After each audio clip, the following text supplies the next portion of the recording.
Good evening, dear sisters and brothers. Welcome to today's edition of Being Heartful Every Day, a joyful adventure. We are all going through this program as a part of the celebrations for revered Babuji Maharaj's 125th birth anniversary, which we are celebrating through the year from April 30, 2023, 2024 to April 30, 2025. So welcome to this edition of Being Heartful. My name is Prasanna Krishna. I'll be facilitating today's program. Before we start the program, a very uh, heartfelt request to all of you that we all should try to share master classes with one or two, at least one or two of our friends and family associates whom we know who have not started meditation, so that they can understand about heartfulness and then start the practice. Also, this program, Being Heartful Every Day, is being extremely well received. So let's try to spread this program awareness with practitioners of heartfulness in our friends and family circles. Please try to identify one or two people who may not be attending this program and forward the message to them. So we start with the inspirational reading today. We have been reading about the art of removing and creating habits, part 9. So we had read up to this place, the first paragraph in the screen, and we are supposed to start the second paragraph. I'll just go take a step back and read from one paragraph before so that we get the context back. So, tapas is not about austerity in the sense of self-harm or suffering imposed from outside forces, as many people have wrongly assumed throughout the centuries. It's about self-purification and simplification. The additional shift from something imposed and negative to something that evolves from within and is positive comes with the expanding consciousness through meditation. Tapas is the process of continuously refining ourselves to become the best we can be. As Chopin said, simplicity is the final achievement. And as Da Vinci said, simplicity is the ultimate sophistication. It is something sublime, something worth aspiring for the greatest expression of human potential. Tapas is our trajectory toward a simple life, an uncomplicated life, an austere life with great awareness, great sensitivity, and great flexibility, constantly refined by purification and simplification. I'll just read that again. Tapas is a trajectory towards a simple life, an uncomplicated life, an austere life with great awareness, great sensitivity, and great flexibility, constantly refined by purification and simplification. It is wrapped in love, starting with self-love, self-compassion, and self-awareness, and culminating in becoming love itself. In heartfulness, it is not something to be practiced. It's a natural result of our meditative and inner practices.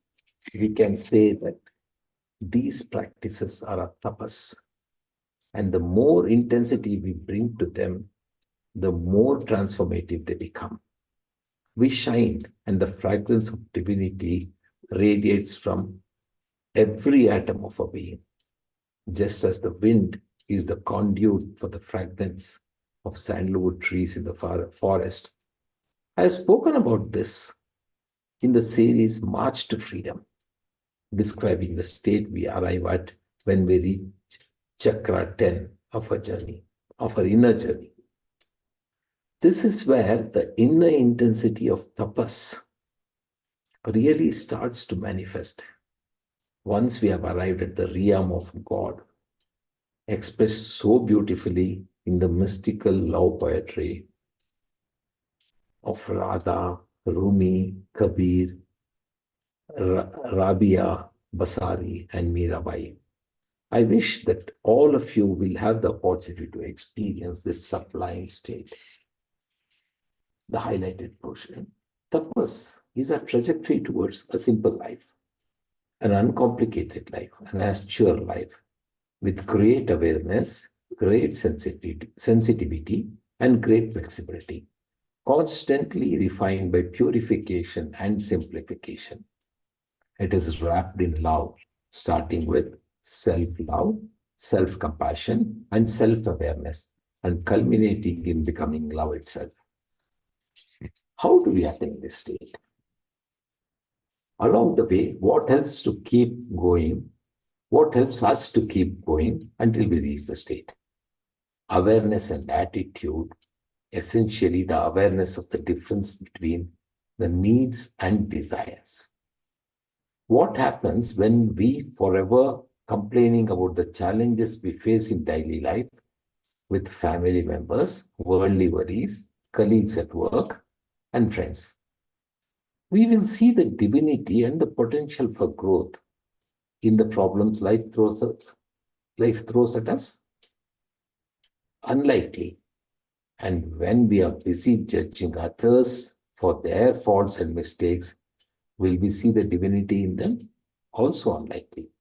This additional shift we are looking for is not pulled down into the entanglements of the worst of our shared humanity, but instead to rise to the highest awareness of beauty, love, and light. We are looking for an inner state of acceptance without expectation, with a carefree and cheerful contentment. In ancient times, tapas was often thought of to be hard, the result of arduous penance, both physical and mental, renouncing daily life and living in a forest on top of a mountain or in a remote ashram away from society, away from human society. When we look back through the history, however, we can easily see that most of the evolved mystics and yogis were often not those who ran away from everyday life. Many were immersed in the day to day dramas of family work and normal society. They refined themselves through these everyday lives. This holds true for both ancient and modern day mystics alike. What is required is additional attitudinal shift. Today, we are acknowledging this fact that is that a more effective approach to purifying and potentializing the human system is to live within the structure of the society, solving the challenges of family life, work, and social issues with equanimity and poise. I think let's take a pause here, try to reflect on what we have read so far. 9 o'clock, we'll start a universal prayer. So let's spend some time introspecting on what we just read today.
It's 9 p.m. now.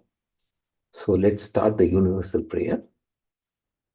Sit comfortably, gently close your eyes. Let's try to get into a very prayerful attitude and start a prayer that all brothers and sisters are being filled with love and devotion, and real faith is growing stronger in them. As we have been discussing, these words are extremely potent, pregnant with meaning, but unless they are accompanied by the right attitude with which we pray, it's not going to be very effective. So let's get into this deep, heartfelt, prayerful attitude that all brothers and sisters are being filled with love and devotion, and real faith is growing stronger in them. आराम से बैठेंगे, धीरे से अपना आंखें बंद करेंगे और एक गहरी प्रार्थना की भाव में डूब जाएंगे और ये प्रार्थना करेंगे कि सभी भाई बहन प्रेम और भक्ति से भर रहे हैं और उनमें सच्ची श्रद्धा दृढ़ होती जा रही है। इन शब्दों तो बहुत अर्थगर्भित है, पर हम जो भाव है ना, वो गहरी प्रार्थना की भाव, उसमें न डूब जाए तो इतना ये इफेक्टिव नहीं होगा अपना प्रेयर। तो हम एक गहरा प्रार्थना की भाव में डूब जाएंगे और ये प्रार्थना करेंगे कि सभी भाई बहन प्रेम और भक्ति से भर रहे हैं और उनमें सच्ची श्रद्धा दृढ़ होती जा रही है।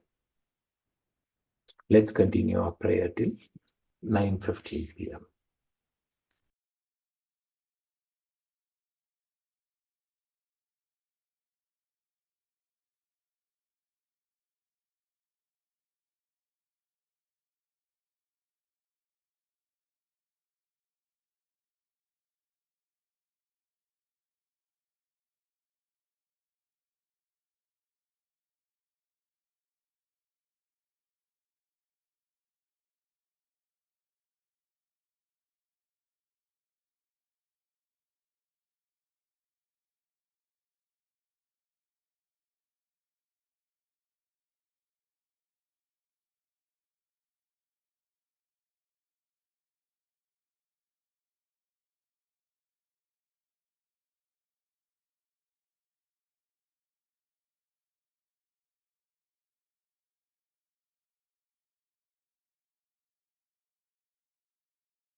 We can gently open our eyes while trying to retain that condition. We have got you to the prayerful condition. Let's try to retain that condition and gently open our eyes. So we come to the end of today's session. Before we wind up, a very gentle reminder that let all of us do the bedtime prayer and reflection for the day before we go to bed. So see you all tomorrow at 6 a.m. Thank you. Namaste and good night.